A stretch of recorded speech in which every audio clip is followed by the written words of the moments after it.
Hi guys, it's the Island Girl and I'm back with another one for you today. And today I'm checking out the falling of World War II. So that's the falling of World War II. And I'm getting this from Neil Halloran's channel. Go over and show him some love. And if you want to watch this video undisturbed over on his channel, the link for this will be in the description below. So guys, as you can see, I've been on this journey where I am learning a lot about history. And I really appreciate you guys for sending me these videos. Say, Island Girl, here's something that you want to check out if you want to learn more. I really appreciate it to the max. So this one, like I said, is the falling of World War II. I don't know much about World War II. You know, that happened way before I was born. Cool. I didn't pay attention when I was younger. I'm not going to sit here and tell you that, yeah, history wasn't.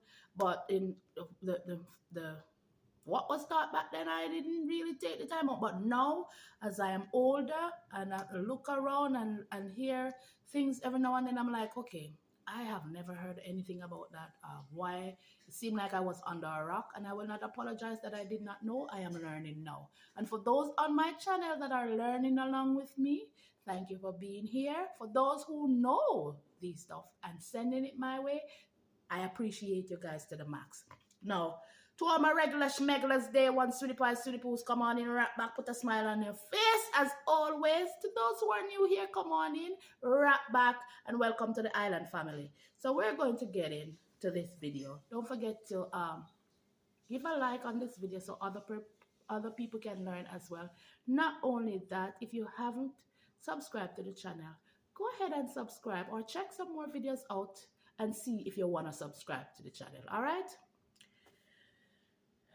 Enough talking. Number one kid just wake up walking. Let's get into this video. Here we go now. All right. The average lifespan of an American is 80 years. And an 80-year-old today was 10 when World War II ended, 4 when it began. A soldier who saw battle would have to be in his late 80s at least today. Generals, political leaders, the decision makers of the war, few are still with us. And over the past few decades, we've seen authors and filmmakers rush to capture stories from survivors before this connection of memory is lost.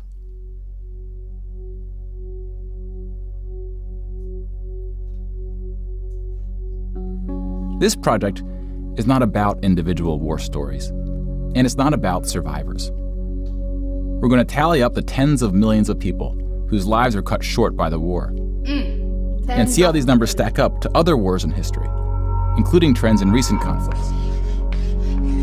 Tens of millions of lives lost. We'll be counting soldiers and civilians separately.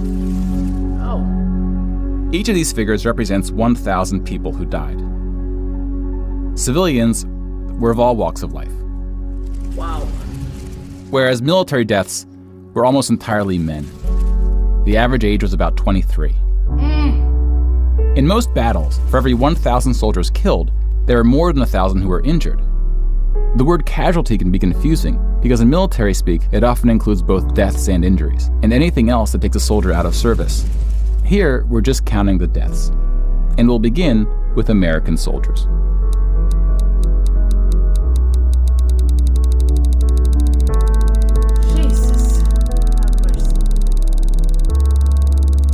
Over 400,000 died.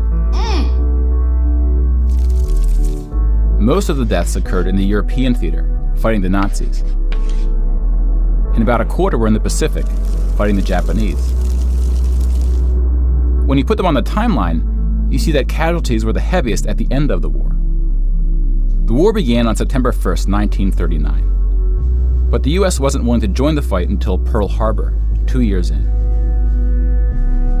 The deaths increased drastically on D-Day, when the Allies invaded Normandy. One of the most tragic moments of the war was on D-Day at Omaha Beach, where 2,500 Americans fell. Wow. Wow. When you hear it explained this way, I have ghost pimples running all over my body. That's a lot babies, 23-year-old, they're still babies. Oh, God. They're still babies. Wow. Oh, jeez. This is a lot to take in. So about the same number of U.S. soldiers died on this single beach landing as the entire 13 years of the recent war in Afghanistan. The bloodiest battle in the Pacific was Okinawa, which lasted 82 days, during which 12,500 Americans died. 12,000. About 5,000 of these deaths were at sea from kamikaze attacks. Now let's look at some other countries, starting with Europe.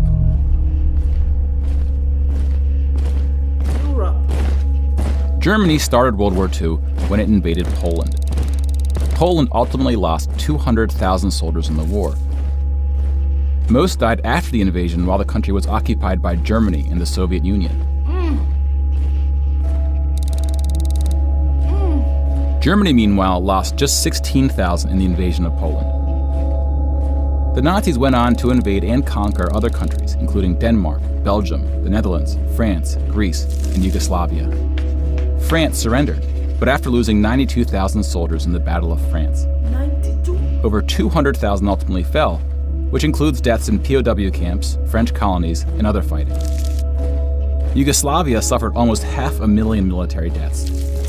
The initial invasion brought relatively few casualties on both sides, but the deaths mounted under Nazi occupation due to guerrilla fighting, civil conflict, and mass executions. The Nazi invasions were swift, with relatively few German losses. Even the Nazi commanders expressed surprise at their success. Jeez, the Nazis did a lot of damage. Oh, my word. I just did a video about the Holocaust and my heart is... But here, just hearing of the casualties, how many the lives lost, this is a lot of people. Then we have the United Kingdom and the United States, who were not invaded but took the fight to the Nazis. Britain lost about the same number of soldiers as the US, which includes the British colonies. Germany lost about 500,000 soldiers fighting the US and Britain in what is known as the Western Front, which took place in France and Belgium. Jeez, 500,000 Germany lost. But most Nazi soldiers died in the Eastern Front, Germany's unsuccessful invasion of the Soviet Union. The numbers are staggering. The most famous battle of the Eastern Front, and perhaps the turning point of the European war, was Stalingrad. The German Sixth Army successfully took Stalingrad, but then got surrounded by the Soviets and cut off from food and ammunition. 500,000 Nazis would ultimately die in Stalingrad. Another 100,000 were taken prisoner, of which 6,000 would ever return. POWs had a low survival rate throughout World War II, and it was particularly grim in the East. When you include these POWs, roughly the same number of Germans died in Stalingrad as all the Western Front fighting against France, the UK, and the US. What? And though Stalingrad was a victory for the Soviets, they suffered almost twice as many losses as Germany.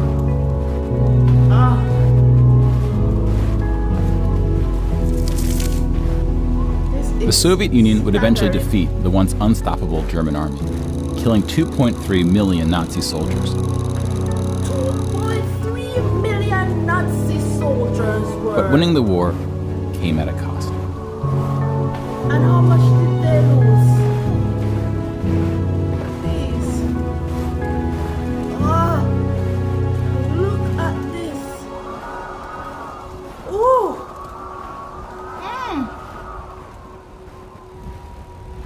We're still going down the line. I am yet to want to hear the number of lives lost. Jesus, have mercy. And we're still going. It's still adding up. 8.7 million is the official tally by the Russian military, a hotly disputed number.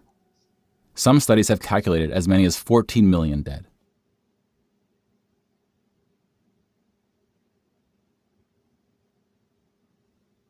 $8.7 million?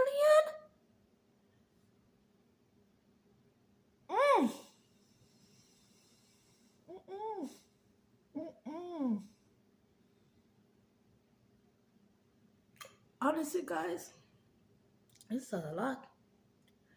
This is a lot to take in. Can you imagine how these people feel in that time?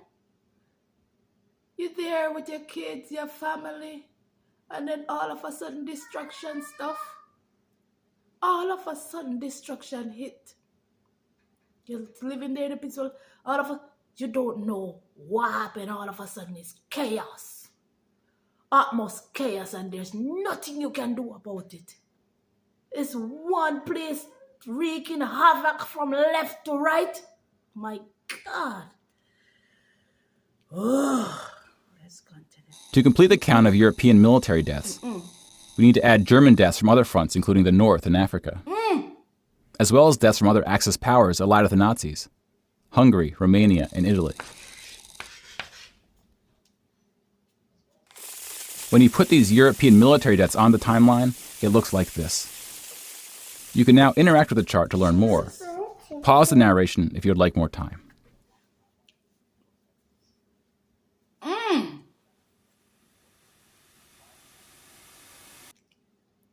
Jesus have mercy. Wow. This is crazy. And now we switch to civilian deaths in Europe. So, 8.7 million, total almost 30 million soldiers overall. 6 million Jewish people were killed in the Holocaust. Just did that video, I did not realize. If you separate this by country, you see that about half, 2.7 million, were Polish. 700,000 were Soviets, followed by Hungary and 17 other countries. Killed for what? Broken down another way, about half of the 6 million were killed in the concentration camps. Over 1 million died in Auschwitz. Most were killed in the gas chambers. Others died from starvation, exhaustion, disease, and other forms of execution. The second most deadly camp was Treblinka, which was exclusively an extermination camp, set up to look like a train station. Mobile killing groups killed 1.4 million Jews.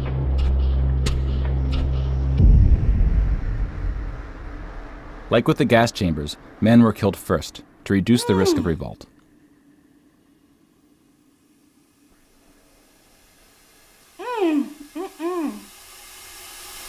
So to stop the fight back, they went for the men first.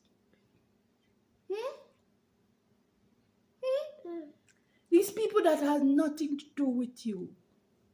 You go and you snuff out their 3 points, their life just like that. For no reason. They're not bothering you. They're not, And you go and you take them out. For what? For what? Jeez, this is so much.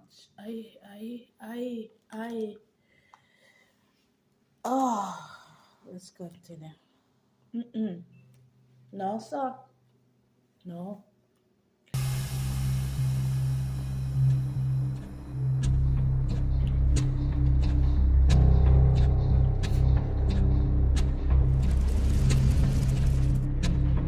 The Holocaust also includes non-Jewish deaths. Between 130,000 to 500,000 Roma, then called gypsies, were killed. The numbers are disputed. About 250,000 people with disabilities were killed. Homosexuals, Catholics, and other groups were also exterminated, but their numbers were relatively small. Some historians say that other civilian deaths should go under the label of Holocaust. About 2 million non-Jewish Poles were killed under German occupation, some of which were sent to the gas chambers at Auschwitz.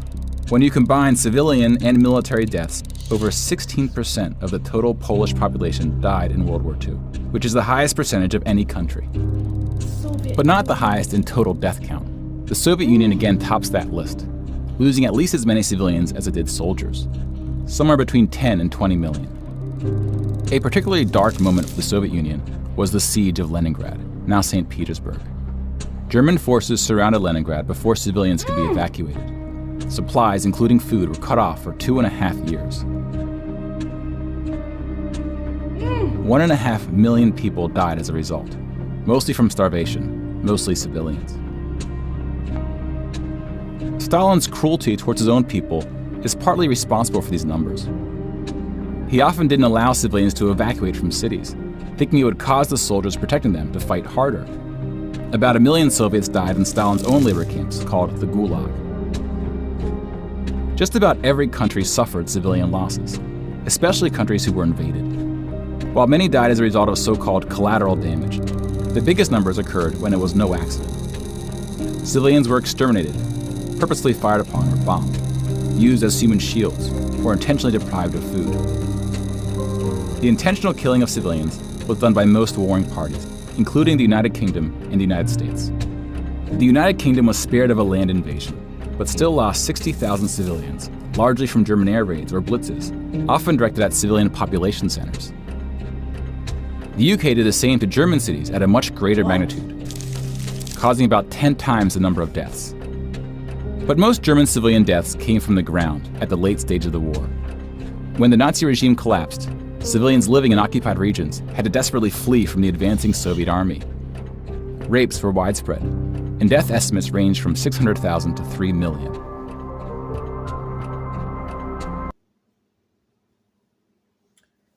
And stuff like this is not taught in school. I don't remember ever hearing this. I know I didn't really pay attention in a history class when I was way younger. But a staggering 300 to 3 million. Starvation. Grape, you know what I mean. You know how YouTube went it with his words. All these things, they were used as pawns, as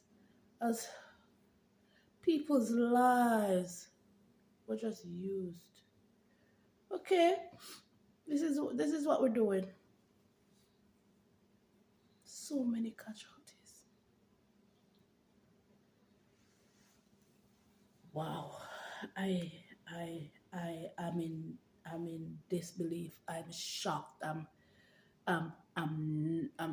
feeling numb to my core because I cannot believe that these numbers are. Oh God. Let's step back and see where we are with the totals. 22 We just counted about million. 20 million civilian deaths in Europe. If you add this to the European military deaths we already covered, it brings us to over 40 million. 40? Then we have the Asian theater. Here we see the vast majority of military deaths in Asia came from China and Japan. China? On the civilian side, about 6 million deaths from China, Indonesia, Korea, Indochina, and the Philippines can be attributed to Japanese war crimes, which are sometimes compared to the Nazi atrocities due to the sheer scale of the cruelty. China had the second highest death count after the Soviet Union. And like the Soviets, the Chinese government demonstrated a stunning willingness to sacrifice its own people. What? Chinese nationalists opened the dike at the Yellow River, hoping the flood would halt the Japanese advance.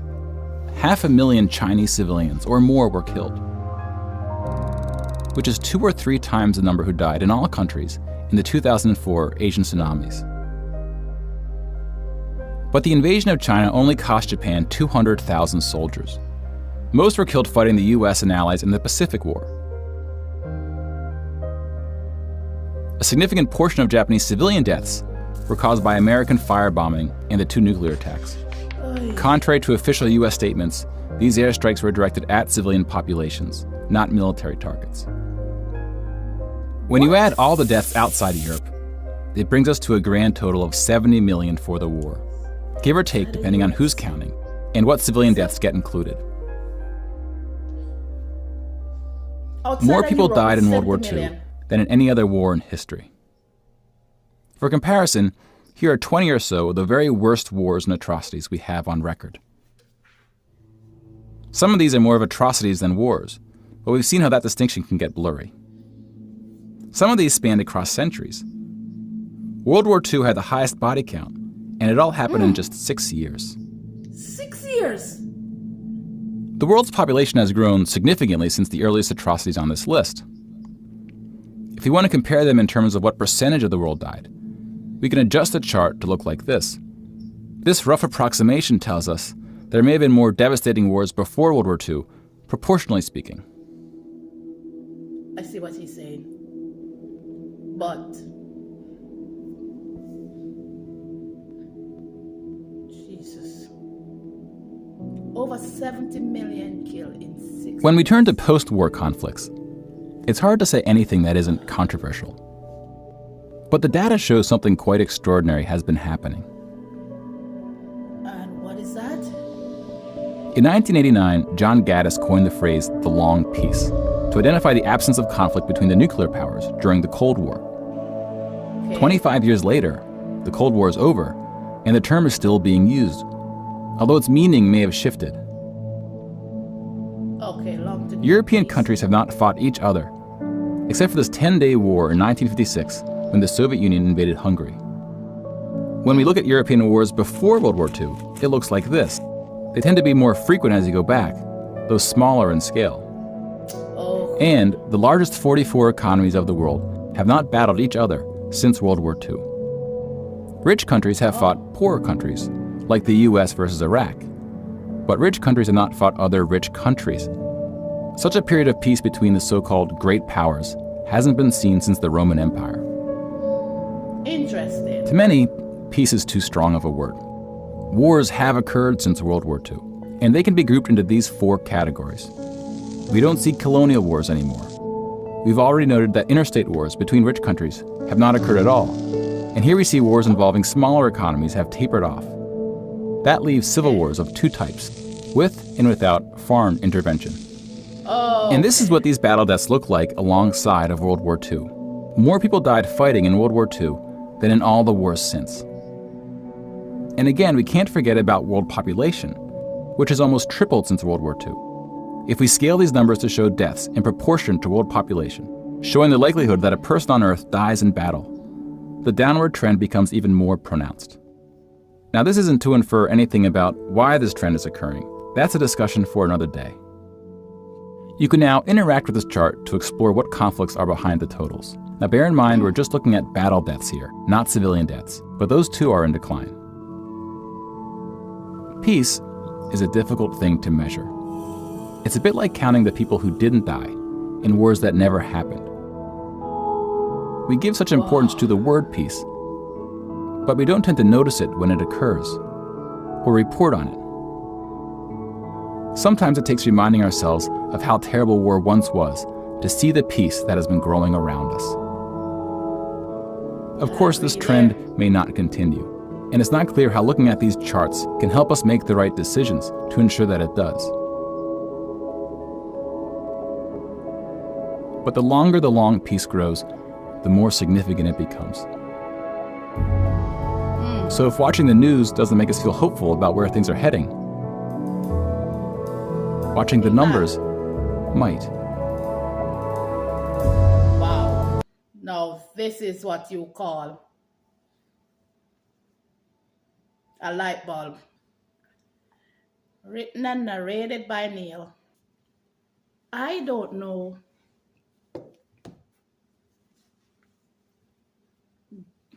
Pretty much, I'm honestly lost for words. I don't know where to go with this. The numbers are staggering. I had no idea that over 70 million lives were lost in World War II. Both civilians and soldiers. I'm in shock. Like, that's a lot of people in us.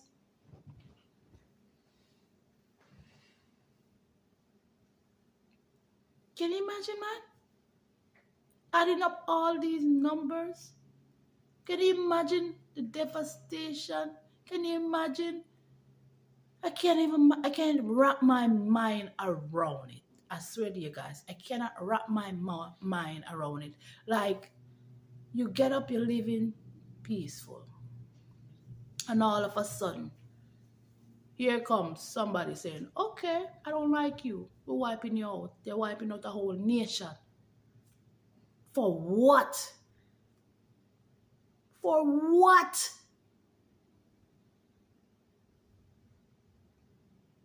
Are you invading here? Are you invading there? And you're slaughtering these men, and you make sure you get them out of the way before you head to the women and babies. Like, oh God, no. Mm-mm. And then you're using civilians to do what you need to do, and they have nothing to do with what's going on. I tell you. But I get what he's saying, that now the sense of peace, because we're watching the news and so much chaos is still going on around the world. But if you stop to think and look back at the casualties of compared to now, then there's some form of peace, because look at the numbers. The link for this video will be in the description below if you want to watch this video undisturbed. Yeah. Let me know in the comment section. I'm learning so much, it's not even funny. And I know a lot of my regular schmegglers and a lot of people that come here learning along. Like I am, you know? It's your island girl. Don't forget to hit the subscribe button if you haven't already. Send your link in the comment section, guys. Yeah, kiss this one too. Hit the like, hit the share so others can learn as well. I'm diving into history.